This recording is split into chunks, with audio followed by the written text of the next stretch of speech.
আমার কটা ভাই জানেন? আমরা 4 ভাই। ক ভাই? 4 ভাই। আমি খালি বক্তা, আমি খালি এই লাইনে আছি। আর একজন আমার সাথে পড়েছে মাদ্রাসায় কাফিয়া পর্যন্ত, মেজো ভাই, কিন্তু সে একটা কোম্পানিতে চাকরি করছে, আল্লাহ তাকে কবুল করেনি।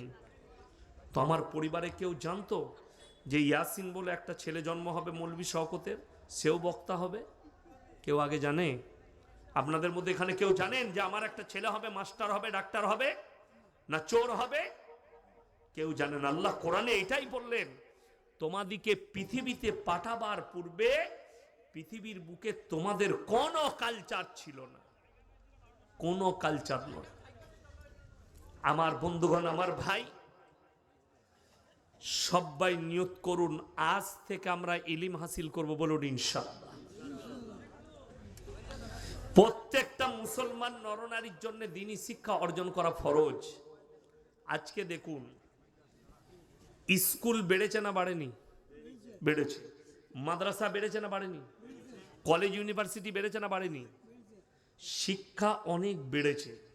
বেড়েছে না বাড়েনি? দামি দামি কনভেন্ট হচ্ছে, কেউ মিশনে দিচ্ছে, কেউ ইংলিশ মিডিয়ামে দিচ্ছে, দামি দামি, যার যেরকম পয়সা সে সেরকম স্কুলে।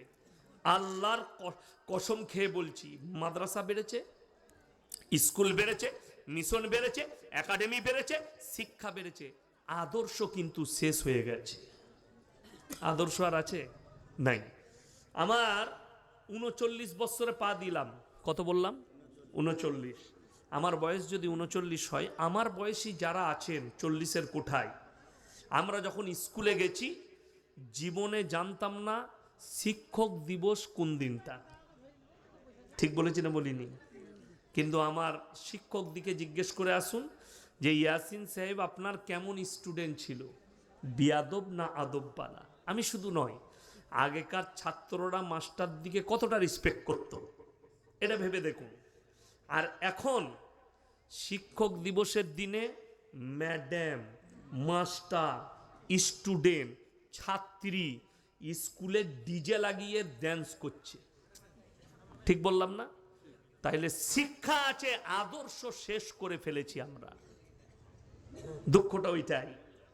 আগেকার যুগে স্কুলে আমাদেরকে মারলে আমরা ভয়ে বাড়িতে বলতাম না মাকে যে আজকে মাস্টার মেরেছে। কেন? মা আর একবার মারতো। ঠিক বললাম না ভুল বললাম? বাপকে এসে বলতাম না আমাকে মেরেছে, আর একবার মারতো। আর এখন একটা ছোট্ট ছেলে বদমাশি করেছে, মাদ্রাসার একটা শিক্ষক একটু ধুমকি দিয়েছে, 4 দিন কামাই করেছে, একদিন এসে 4 দিন কামাই কেন করলি, যা চিঠি লেখে নিয়ে আই, তোর কি হয়েছিল? বাপ এসে বলছে মাদ্রাসা কি তোমার বাপের নাকি? ছেলে যাবে পারবে, আসবে না আসবে, তো তোর ছেলে গরু হবে না, তাকে গরু হবে? আমি লেখেলেন সেই ছেলেটা অমানুষ তৈরি হবে, অমানুষ। যেহেতু তুমি অমানুষ, তুমি এসে চার্জ করছো শিক্ষককে, ছেলেকে যদি এক চর মারে জানবেন ওই উস্তাদটা দুয়া দিয়েছে আপনার ছেলেকে, আপনার জানাই নেই। আমি গুজরাটে যখন বৈঠক শুনাই, আমার সাথে একটা নয় 350টা ছেলে বৈঠক শোনাচ্ছিল। কটা বললাম? 350। আমি যে মাদ্রাসায় পড়েছি এ বাবু জানে, এ কান্থারিয়ায় পড়েছে। এই যে মাদ্রাসায় পড়তো আমার থেকে বেশি ছাত্র, কান্থারিয়া 5000 ছাত্র ছিল, এখনো আছে। আর আমি যে মাদ্রাসায় পড়তাম সেখানে 2500 ছাত্র, কাফলেতা, বিখ্যাত মাদ্রাসা কিরাতে। তো 350 ছেলে শোনাচ্ছে। বিহারের একটা ছেলে এত ভালো হাফেজ, শোনাতে শোনাতে খালি একটা মিস্টেক গেছে, তাকে বেতে ছড়িতে 100 ছড়ি মেরেছিল দুদিকে। ক ছড়ি বললাম? 100 ছড়ি। সেই ছেলেটা জীবনে প্রতিবাদ করেনি, জানেন?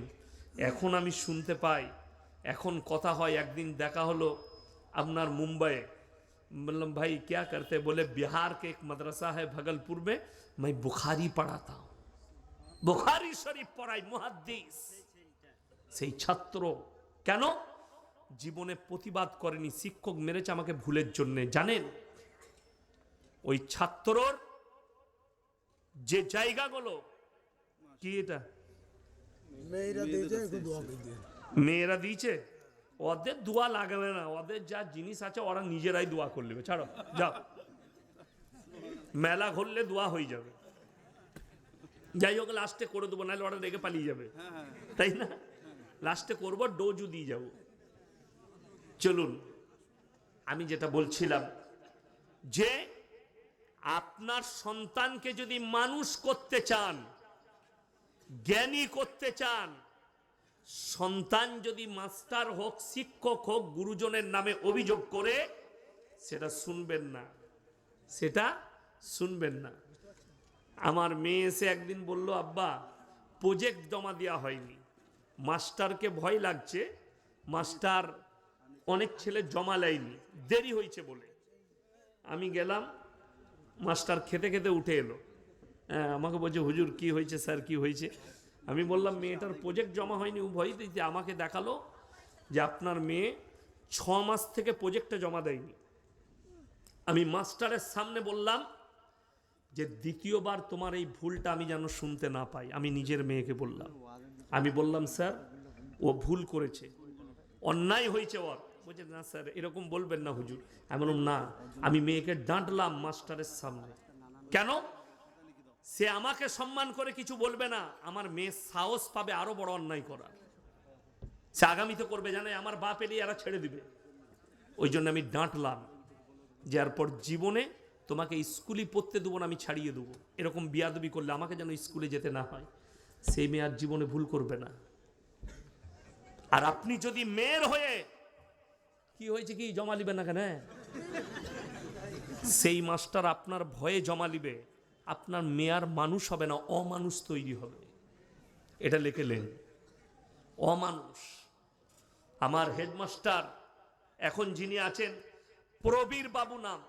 স্কুলে যতগুলো মাস্টার আছেন আমাকে কেউ পড়ায়নি, একমাত্র প্রবীর বাবু পড়িয়েছেন, এখন উনি হেড হয়েছেন। সেদিনে গেলাম, এগিয়ে এলো, ভালো আছেন বাবু? আমি বললাম ভালো আছি স্যার, আপনি ভালো আছেন? বলে আমি তো তোমার আর তোমার বাবার প্রোগ্রাম আমি দেখি। আমাকে মোবাইলে দেখালো, এত মোবাইল খুললি তোমার আর তোমার বাবার প্রোগ্রাম। হিন্দু ব্যক্তি, মাস্টার, খুব ভদ্র, অমায়িক, আমার জীবনের মাস্টার। তিনি কেন সম্মান করে জানেন? পড়ার জীবন থেকে তিনাদিকে সম্মান করেছি, রিসপেক্ট করি। আপনি সম্মান করেন।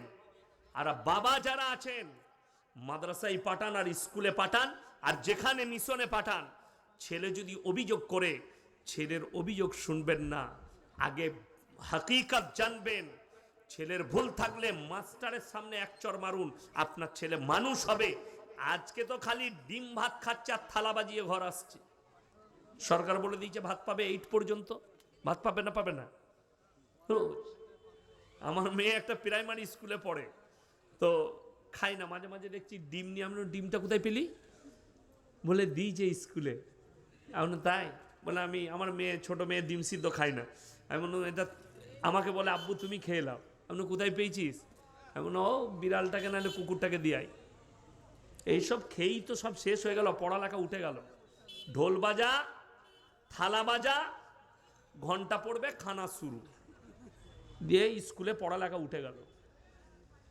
এই মৌলবি যারা বসে আছে, আমরা যখন পড়েছি, এখন তো অনেক ভালো মাদ্রাসার সিস্টেম, আপনারা তো অনেক টাকা দিচ্ছেন, তখন আমরা সোজা করে ভালো খাবার পাইনি, পুঁই শাকের ঘ্যাঁট আর ভাত খেয়েছি। এখন তো রোজ মাংস খাচ্ছে বাচ্চারা, অনেক ছেলেরা। ওই জন্যে শুনেলেন, যারা এখানে আছেন মাদ্রাসায় বাচ্চাকে পাঠান না, তারা চরম ক্ষতি করছেন নিজের সন্তানের। ছেলে 10টায় স্কুল যাবে, ফজরের সময় উঠিয়ে মাদ্রাসায় পাঠিয়ে দেন, 2 ঘন্টা 3 ঘন্টা পড়ুক, বাচ্চাটার মধ্যে ইলমিয়াত আসুক, হারাম হালালটাকে জেনে যাক, নামাজের তাকিদটা তার উপরে হোক, কোরআনের শিক্ষাটা তার কাছে হোক। তা না হলে আপনি মরে যাবেন, বড় হওয়ার পরে মৌলবি হায়ার করতে হবে। মৌলবি হায়ার জানেন?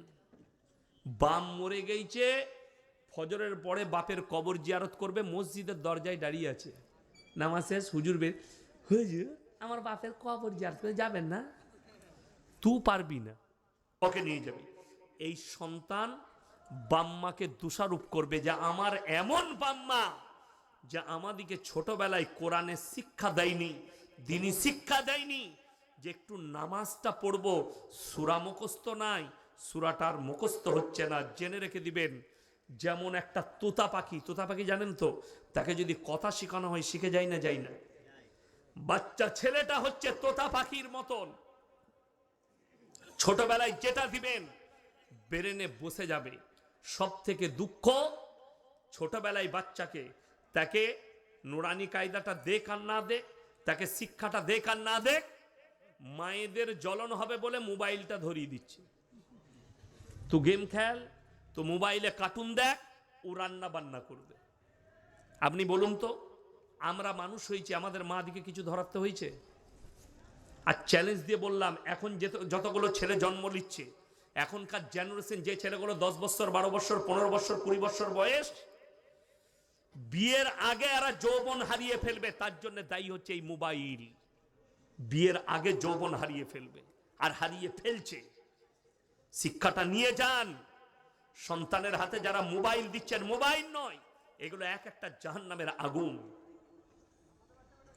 বড় কষ্ট লাগে। অনেকজন, যেমন জাবিদ আখতার প্রশ্ন করেছে সেই মৌলী সাহেবকে, কি জানেন? पूरे दुनिया तो अल्लाह ने बनाया, अगर अल्लाह ने बनाया तो गलत सही दोनों अल्लाह ने बनाया, तो जो गलत कर रहा है ये जहन्नम में क्यों जाएंगे? আপনি বলুন, এই মোবাইলটা যে তৈরি করেছে, মোবাইলটা যে ইউজ করবে, তার উপরে হারাম হালালের ফতোয়া দাঁড়াবে, না যে তৈরি করেছে তার উপরে ফতোয়া দাঁড়াবে? কথা বলে না? আচ্ছা, ছুরি তৈরি করে না কামাররা? তো ছুরিটা তৈরির পরে, ছুরিটা আপনি বাড়িতে গরু জবাই করার জন্য নেবেন, মুরগি জবাইয়ের জন্য নেবেন, কোনো ডাল কাটার জন্য। আপনি নিয়ে যদি মানুষ কাটেন, তাও কামারের দোষ কি হলো? কথাটা বুঝতে পেরেছেন না পারেনি? কামারের দোষ হবে? তৈরি করেছে সে, ইউজ করনেওয়ালার হচ্ছে দোষ। আল্লাহ আপনাকে সৃষ্টি করেছে। আচ্ছা, কেউ আপনারা ভাত খান না গু খান? ভাত খান তো? গু কেউ খায় না, গুকে খায় পাগলে। মাথাটা চলে গেলে কোনো লোক যদি গু খায় তাকে পাগল বলবে। তাইলে এই বুদ্ধিটা যখন আছে যে আমি প্লেটে ভালো খাবারটা খাবো, আপনাদের এখানে বেলডাঙ্গাতে সবজি বাজার আছে, আখের মিল আছে, আছে না নয়? সবজি এখানেও আছে, মোড়েতে পাবেন।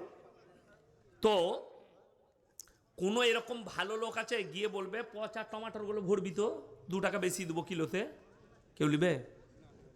তাকে পাগল বলবে লোকে।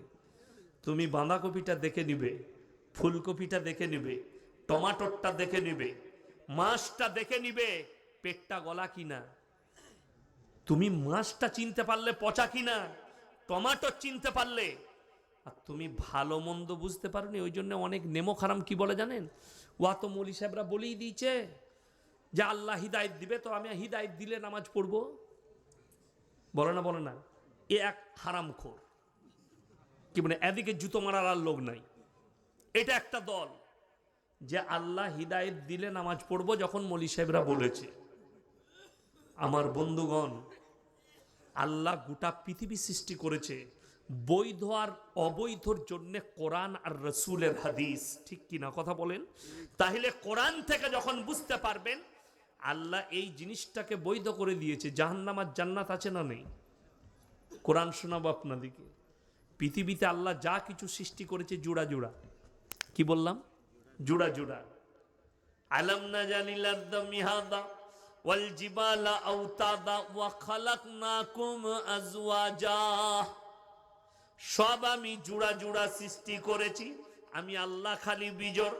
আসমান আর জমিন, স্থল আর পানি, নারী আর পুরুষ, ভালো আর মন্দ, কালো আর সাদা, উঁচু আর নিচু, সব আমি জোড়া জোড়া করেছি। আমি আল্লাহ খালি বিজোড়। জোরে বলুন সুবহানাল্লাহ। সব জোড়া জোড়া, আমি আল্লাহ খালি বিজোড়। তাহলে ভালোটাও আছে, মন্দটাও আছে। তোমার বিবেক যখন বলছে, দেখুন আপনি খাবার খেতে, আমরা দস্তরখানে বসলে বিবি অনেকগুলো তরকারি দেয় না? দেয় না? আমি মেহমান এসছি, আমাকে এক তরকারি দিয়ে ভাত দেবেন না? মেহমানকে 3-4টা তরকারি দেন, 4-5টা তরকারি দেন। এরপর মেহমানকে বললেন, যারা মেজবান থাকে তারা কি বলে, ভাই একটু মাংসটা দিই, ভাই একটু বেগুন ভাজিটা দিই। এরপর যে মেহমান থাকে সে বলে, না বেগুন ভাজি খাবো না, দাদা আমাকে মাংস দেন না, ভাই আমাকে মাছ দেন। সে তার পছন্দ মতো খায় না? খায় না? খাই।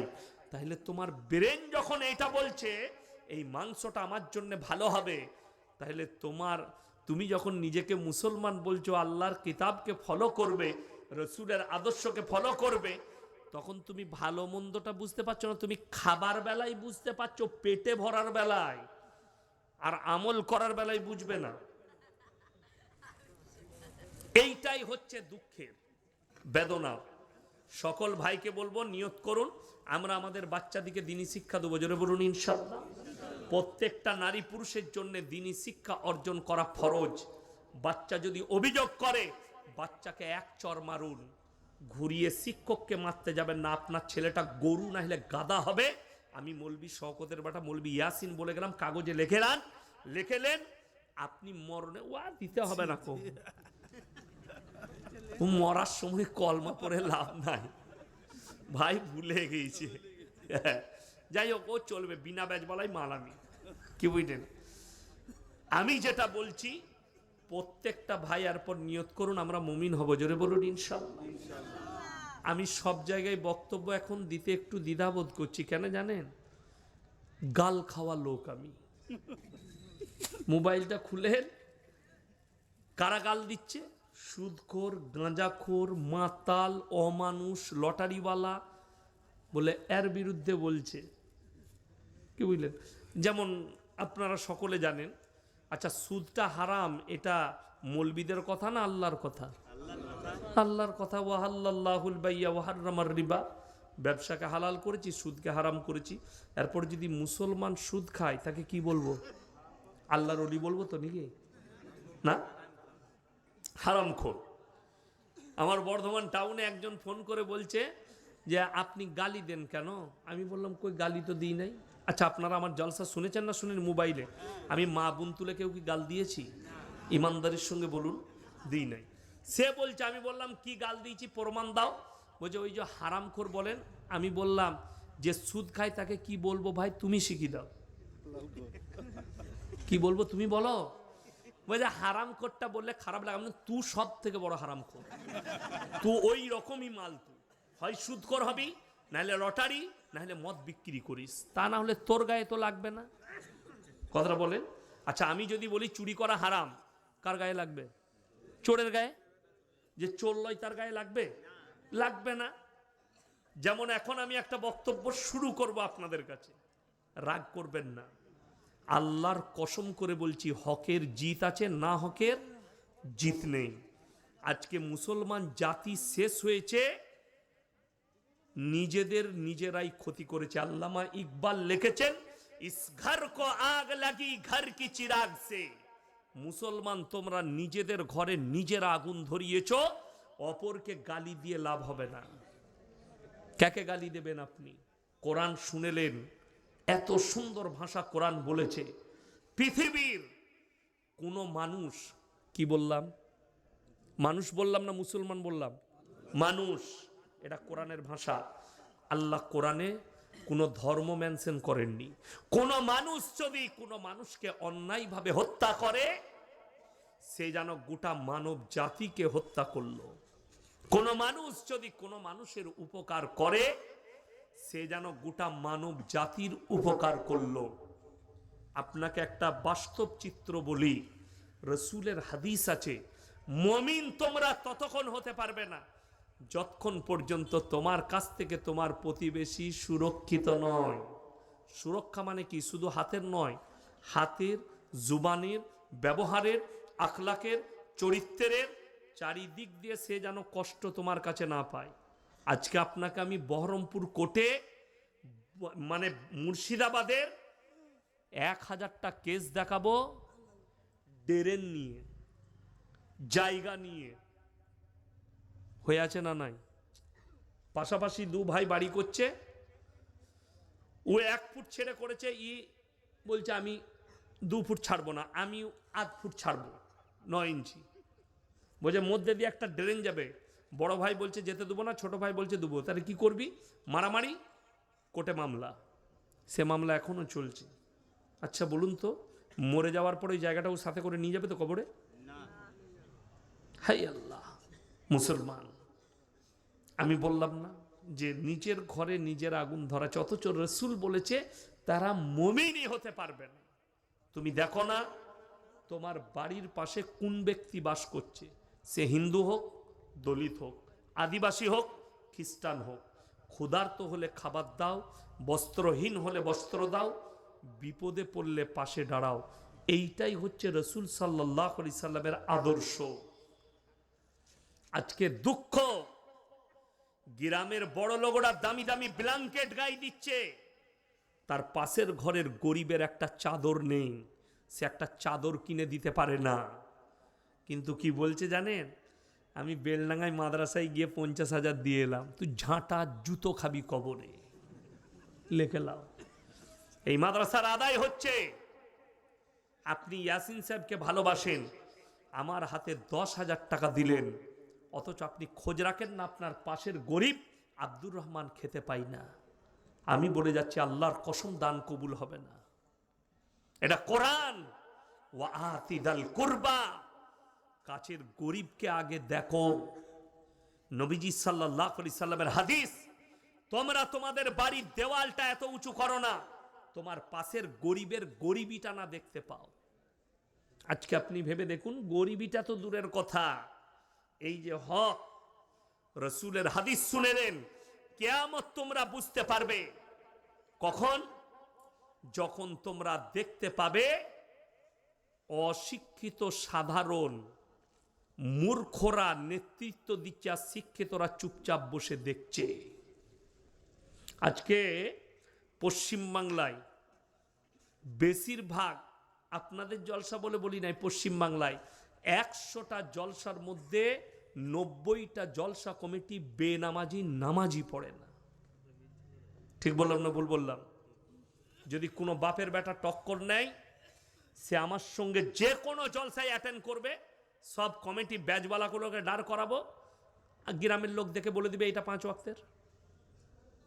আর আমারটা যদি মিথ্যা হয় আমি উইথড্র করে নেবো, ক্ষমা চেয়ে নেবো। আর আমি বাস্তব বলছি, এটা নেতৃত্ব দিচ্ছে কে? অশিক্ষিত সাধারণ। আজকে গ্রাম থেকে পাপ না মুছার কারণ আলেমরা দায়ী নয়, হাদিস কোরআন দায়ী নয়, ইসলাম দায়ী নয়, কিছু কিছু নেমো খারাম আমাদিকে দায়ী করছে। জলসা করে কি হবে, বয়ান করে কি হবে, জলসা দিয়ে কি হবে? গ্রামের লোকের পরিবর্তন হচ্ছে না। তুমি কি মেহনত করলে? তারপর যদি বলেন পরিবর্তনের লাইন, আমি ইয়াসিন বলে যাচ্ছি। গ্রাম থেকে রেজুলেশন করুন, পাস করান, মসজিদে দাঁড়িয়ে সেক্রেটারি শোনাবে কি, যে লোক সুদ খাবে, সুদের ব্যবসা করবে প্রকাশ্যে, তার কোনো চাঁদা মসজিদে নেওয়া হবে না, ইমামকে ভাত দিতে পাবে না, তাকে আমরা সমাজে মিশতে নেব না। আমি বলছি কাল কি সুদ ছাড়বে? রাজ্যটার নাম হচ্ছে মধ্যপ্রদেশ, শহরটার নাম ইন্দোর। আমি 2 বার জলসা করেছি ইন্দোরে, বাঙালিদের জলসা, 10-12 হাজার শ্রোতা হয়, দারুণ খাবার খাওয়াই, আমি 2 বার জলসা করেছি। যাই হোক, ওই মধ্যপ্রদেশের সমস্ত আলেমরা, দেওবন্দি, আহলে হাদিস, বেরেলি, যত তবকার মৌলবি আছে, এক কাছে বসে তারা মিটিং করে ফাইসালা করেছে, কোন মুসলমান বেটার বিয়েতে যদি পণ নেই, বেটার বিয়েতে যৌতুক নেই, বেটার বিয়েতে, বিটির বিয়েতে গান বাজনা করে, অশ্লীল কাজ করে, সেই নিকাহ কোনো মৌলবি পড়াবে না। গোটা মধ্যপ্রদেশে যৌতুক বন্ধ হয়েছে, গান বাজনা বন্ধ হয়েছে, আলেমদের আদেশে চলছে সুন্নত তরিকায়। অবাক হবেন, আমি আজ থেকে 5-6 বছর আগে ধানবাদ জেলা, বিহারে, থানাটার নাম চন্দন কিয়ারি, জলসা করতে গিয়েছিলাম। গ্রামটার নাম নডিহা। 1000-এর বেশি আলেম হাফেজ আছে। আমি আসরের সময় ঢুকে গেছি, অনেক রাস্তা, তাড়াতাড়ি বেরিয়েছিলাম সকাল 10টায়, আসরের সময় ঢুকেছি। সেখানে আমার একটা বন্ধু আছেন খাস, মুফতি মনজার আলম কাসমি, ভালো মুফতি। তো আমি ওই আসর থেকে রাত 2টো পর্যন্ত ছিলাম সেই গ্রামে। তারপরে আমি আসার সময় মুফতি সাহেবকে বললাম, ভাই মেরে কো ইতনা আচ্ছা লাগা। এ কি হয়েছে, কি হয়েছে বলো তো, কিছু হয়েছে? আমার বাপের ডায়লগ শোনা নাই, বিয়ে দিয়ে দেবো, কেঁদে মরে যাবি।